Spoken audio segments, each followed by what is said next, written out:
नमस्कार, समाचारों के साथ मैं रत्नेश सोनी। पहले मुख्य समाचार। मेडिकल प्रवेश परीक्षा नीट और जेईई की परीक्षा स्थगित। अब नीट 13 सितंबर और जेईई की मुख्य परीक्षा 1 से 6 सितंबर और एडवांस परीक्षा 27 सितंबर को होगी। प्रदेश में किल कोरोना अभियान में अब 1 करोड़ 23 लाख की आबादी का सर्वेक्षण किया गया। अंतर्राज्यीय बसों के संचालन पर रोक जारी रहेगी। जिलों में यात्री बसों का संचालन हो सकेगा। और गुरु पूर्णिमा पर्व पर आज की जा रही है गुरु की वंदना। अब समाचार विस्तार से। केंद्र सरकार ने कोविड-19 महामारी के कारण मेडिकल और इंजीनियरिंग की राष्ट्रीय पात्रता सह प्रवेश परीक्षा नीट और संयुक्त प्रवेश परीक्षा जेईई स्थगित कर दी है। जेईई की मुख्य परीक्षा अब इस वर्ष 1 से 6 सितंबर को होगी, जबकि एडवांस्ड परीक्षा 27 सितंबर को होगी। नीट की परीक्षा 13 सितंबर को कराई जाएगी। एक ट्वीट में मानव संसाधन विकास मंत्री रमेश पोखरियाल निशंक ने बताया कि छात्रों की सुरक्षा और शिक्षा की गुणवत्ता को ध्यान में रखते हुए यह निर्णय लिया गया है। इसके साथ ही आईसीएआई ने सीए की 29 जुलाई से होने वाली परीक्षाओं को रद्द कर दिया है। अब ये नवंबर की परीक्षाओं से जोड़ दी गई हैं। राष्ट्रपति रामनाथ कोविंद धर्म चक्र दिवस के रूप में मनाए जाने वाले आषाढ़ पूर्णिमा समारोह का आज राष्ट्रपति भवन से उद्घाटन करेंगे। इस अवसर पर प्रधानमंत्री नरेंद्र मोदी भगवान बुद्ध के संदेशों और उनके अष्टांगिक मार्ग पर वीडियो के माध्यम से संबोधन करेंगे। कोरोना की रोकथाम के लिए चल रहे किल कोरोना अभियान की समीक्षा करते हुए मुख्यमंत्री शिवराज सिंह चौहान ने जिला कलेक्टरों को सभी विभागों की भागीदारी सुनिश्चित करने को कहा है। उन्होंने अन्य प्रदेशों की तुलना में राज्य में कोरोना के संक्रमण को रोकने में मिली सफलता के बाद भी प्रयासों में कमी न आने देने पर जोर दिया। उन्होंने कहा कि यह जन जन का अभियान है, जिसमें सरकारी विभागों, सामाजिक संगठनों और समुदाय की भागीदारी भी होनी चाहिए। मुख्यमंत्री भिंड, ग्वालियर और मुरैना जिलों की स्थिति की समीक्षा की। अभियान के तहत अब तक 24,60,000 घरों और 1 करोड़ 23 लाख की आबादी का सर्वेक्षण हो चुका है। सीधी जिले में 23,000 से ज्यादा घरों का सर्वेक्षण किया गया है, जिसमें 137 लोगों में संदिग्ध लक्षण पाए जाने पर उन्हें अस्पताल में इलाज के लिए भेजा गया है। इंदौर जिले में करीब 3,000 दल घर घर जाकर सर्वेक्षण कर रहे हैं। 2 दिनों में 2.5 लाख लोगों का सर्वेक्षण किया जा चुका है। 127 संदिग्ध लोगों के उपचार की व्यवस्था की गई है। बैतूल जिले में 2 लाख से ज्यादा लोगों के सर्वेक्षण में 46 संदिग्ध लोग पाए गए हैं। राज्य में कोरोना संक्रमण से कल 234 लोग स्वस्थ होकर अपने घर लौटे। वहीं पिछले 24 घंटे के दौरान 200 से ज्यादा नए मामले सामने आए हैं।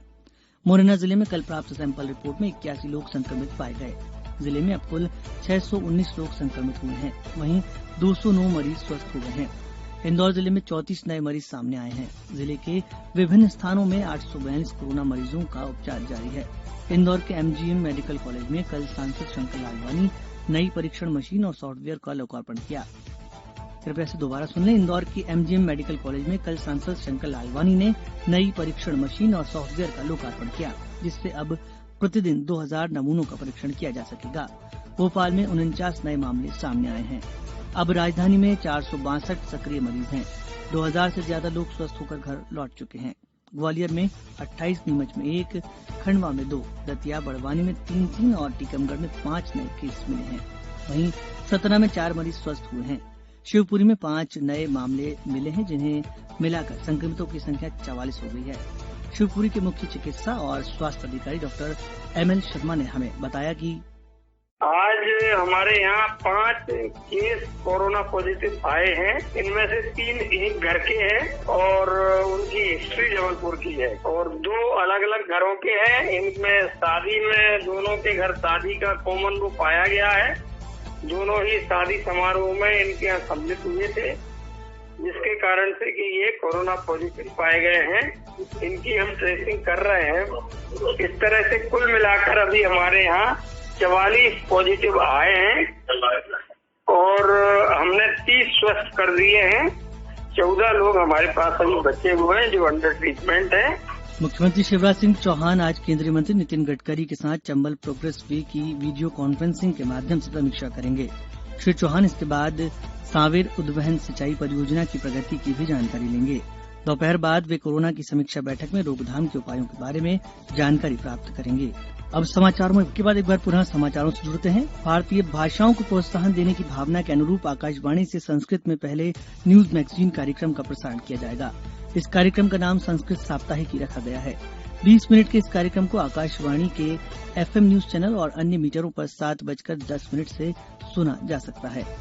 यह कार्यक्रम हर शनिवार को प्रसारित होगा और रविवार को इसका पुनः प्रसारण किया जाएगा। इस साप्ताहिक कार्यक्रम में सूक्ति, प्रसंग, साप्ताहिक संस्कृत दर्शन, ज्ञान विज्ञान, बाल वल्लरी और अन्वीक्षिकी खंड शामिल होंगे।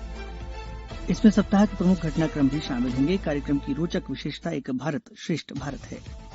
कोरोना संक्रमण की रोकथाम और बचाव के लिए अंतर्राज्यीय बसों का संचालन आगामी आदेश तक राज्य में बंद रहेगा। गृह मंत्रालय ने सभी कलेक्टरों को कड़ाई से इसका पालन कराने के निर्देश दिए हैं। वहीं राज्य के भीतर सभी जिलों में यात्री बसों का संचालन सामान्य रूप से किया जाएगा।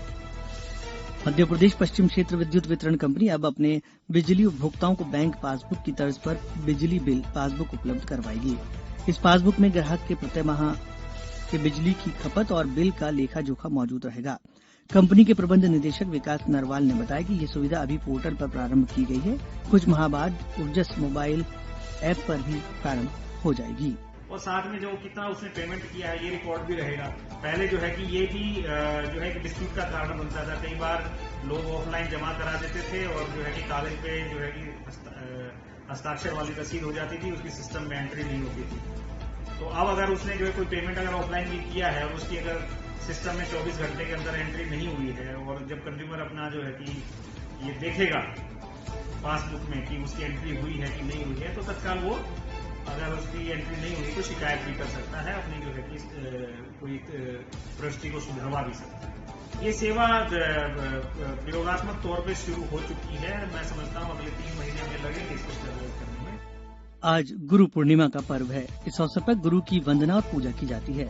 हालांकि कोरोना संक्रमण के चलते इस वर्ष परंपरागत कार्यक्रम का आयोजन नहीं हो रहा है। लोग घरों में रहकर ही गुरु की आराधना कर रहे हैं। खंडवा में 5 से 10 जुलाई तक दादाजी धूनी वाले मंदिर को बंद रखने का निर्णय लिया गया है। भंडारों और धार्मिक जुलूसों पर भी प्रतिबंध रहेगा। खंडवा के प्राचीन विट्ठल मंदिर में दूरी बनाए रखते हुए और मास्क लगाकर कल पर्व मनाया जाएगा।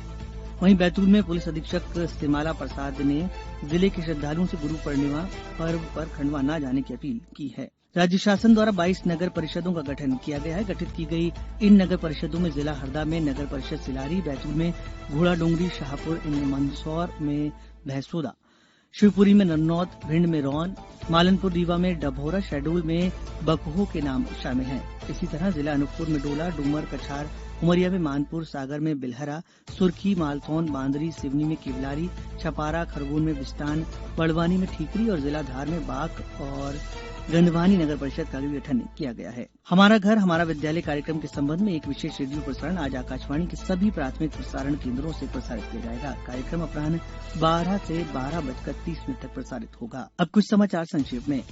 माध्यमिक शिक्षा मंडल भोपाल द्वारा आयोजित हाई स्कूल परीक्षा के परिणाम आज घोषित किए जाएंगे। नतीजे दोपहर 12 बजे जारी होंगे। परीक्षार्थी मंडल की वेबसाइट www.mpbse.nic.in और MPBSE मोबाइल ऐप पर अपना रिजल्ट देख सकते हैं। उज्जैन में कल कलेक्टर और पुलिस अधीक्षक ने भगवान श्री महाकाल की 6 जुलाई की सावन मास की पहली सवारी की तैयारियों की समीक्षा की। जबलपुर में पुलिस अधीक्षक राजेश बहुगुणा ने कल स्मार्ट येलो कार्ड की शुरुआत की, जिससे वाहन चालक और पुलिस अधिकारियों को सुविधा होगी। सीधी में 11 जुलाई को मोटर दुर्घटना दावा प्रकरणों की